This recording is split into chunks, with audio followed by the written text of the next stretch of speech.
গঙ্গারামপুর ব্লকের কালদিঘি হাসপাতাল সংলগ্ন রঘুনাথবাটি এলাকায় রেশন থেকে চাল পাচারের অভিযোগ। ঘটনায় তীব্র চাঞ্চল্যের সৃষ্টি হয়েছে। স্থানীয় বাসিন্দাদের তৎপরতায় রুখে দেওয়া গেল চাল পাচার। ঘটনাকে কেন্দ্র করে রেশন ডিলার এবং তার কর্মচারীর বিরুদ্ধে ক্ষোভ প্রকাশ করেছেন এলাকাবাসী। পাশাপাশি অভিযুক্তদের বিরুদ্ধে কঠোর পদক্ষেপের দাবিও জানিয়েছেন তারা। জানা গেছে, দমদমা গ্রাম পঞ্চায়েতের অন্তর্গত রঘুনাথবাটির রেশন দোকানটি বর্তমানে সরকারের নির্দেশে গঙ্গারামপুরের ওম প্রকাশ কানু নামে এক রেশন ডিলারের অধীনে পরিচালিত হয়।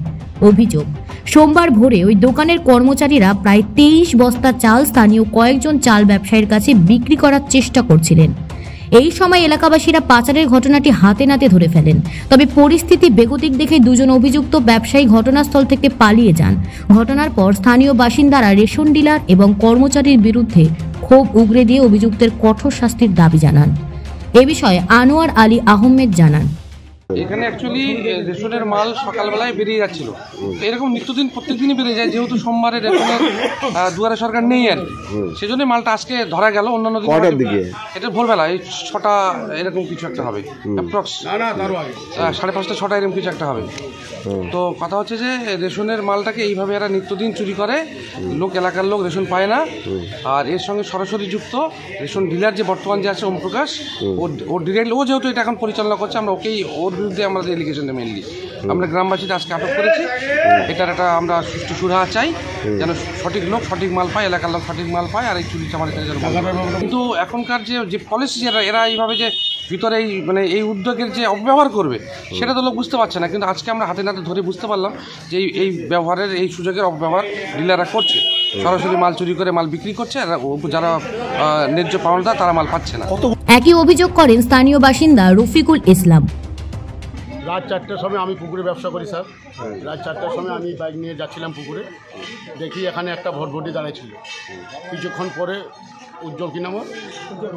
উজ্জ্বল বর্মন আর মিহির সাহা এরা দুজনে এসে লোড করছিল। তারপরে আমরা মাল গ্রামবাসী যতগুলো লোক ছিল প্রতিনিধি সবাইকে ডেকে নিয়ে মালটা আমরা আটক করি। রেশনের মাল কি এভাবে বিক্রি করা যায় না? কেন বিক্রি করা যাবে? এটা তো আমরা পাবলিকে দিয়েছে সরকার খাওয়ার জন্য। এরা যেটা করছে এটা তো টোটালটাই অবৈধ। কারা করছে এটা? যে করলো বিহির আর হচ্ছে যে কন্ট্রোলার আছে ওম প্রকাশ এখন চালায় কন্ট্রোলটা। আচ্ছা, ও হচ্ছে এখানকার সেক্রেটারি, এই জেলার সেক্রেটারি ওম প্রকাশ। ওর কর্মচারী হচ্ছে উজ্জ্বল বর্মন। এদের ইসে চলছে। আপনারা খবর পেয়ে গঙ্গারামপুর থানার পুলিশ ঘটনাস্থলে পৌঁছে 23 বস্তা চাল উদ্ধার করে। যদিও অভিযুক্ত ডিলারের কর্মচারী উজ্জ্বল বর্মন বিষয়টি স্বীকার করে নেন। এ বিষয়ে তিনি বলেন, মাল কেন কি বিক্রি করছিলে কেন? রেশনের মাল হতে আমি পাবলিকের কাছ থেকে কিনে নিয়েছিলাম, নিয়ে ওটাই বিক্রি করছিলাম। মানে পাবলিকের কাছ থেকে মাল কিনলে তো খোলা বস্তায় পাওয়া যাবে, তো দেখা যাচ্ছে একদম সরকারি বস্তায়। এটা কেন? ওটা ভুলে তুমি কার কাছ থেকে কিনেছিলে? ডিলারের কাছ থেকে? না, তাহলে আমি পাবলিকের কাছ থেকে কিনছিলাম। পাবলিকের কাছ থেকে কিনলে এতগুলো বস্তা একবারে কি করে হবে? আরে এ তো ওম প্রকাশের কর্মচারী, ডিলার কর্মচারী। কি মালিক কি আপনার? মালিক বর্তমানে এখন ওম প্রকাশ কানু।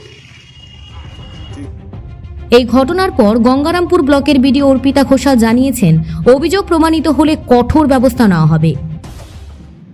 আমাদের কাছে খবর এসেছিল, তো আমরা ওখানে যেটা হয়েছে আর কি, ওরা চাল নিয়ে আলাদা করে চলে যাচ্ছিল।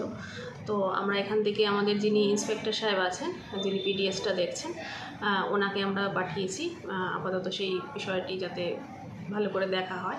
আর আমাদের যারা ঊর্ধ্বতন কর্তৃপক্ষ আছেন তাদেরকেও আমরা জানিয়েছি। তো যদি এটা সত্যি হয়ে থাকে তো ওনার এগেনস্টে স্টেপ নেওয়া হবে। এ বিষয়ে রেশন ডিলার ওম প্রকাশ কানু ফোন মারফত জানিয়েছেন, তিনি কলকাতায় রয়েছেন, এ বিষয়ে তিনি কিছু জানেন না। আমি এই সম্বন্ধে কিচ্ছু জানি না, ঠিক আছে? আমি এই সম্বন্ধে কিচ্ছু জানি না। আমার কথা হয়েছে যে আমি শুনলাম নাকি বলে চাল নাকি সকালবেলা বের করে নাকি চুরি হচ্ছে না কি হচ্ছে এইটুকু শুনলাম আমি, বুঝতে পারলো তো? এবার কথাটা হচ্ছে যে প্র্যাকটিক্যাল কথাটা দেখো না, কি বলবো এখন কর্মচারীরা কি করেছে না করেছে আমি কিচ্ছু বুঝতে পারছি না। আমি কলকাতায় আছি। গঙ্গারামপুর থেকে বিশেষ প্রতিবেদন, নিউজ টুডে।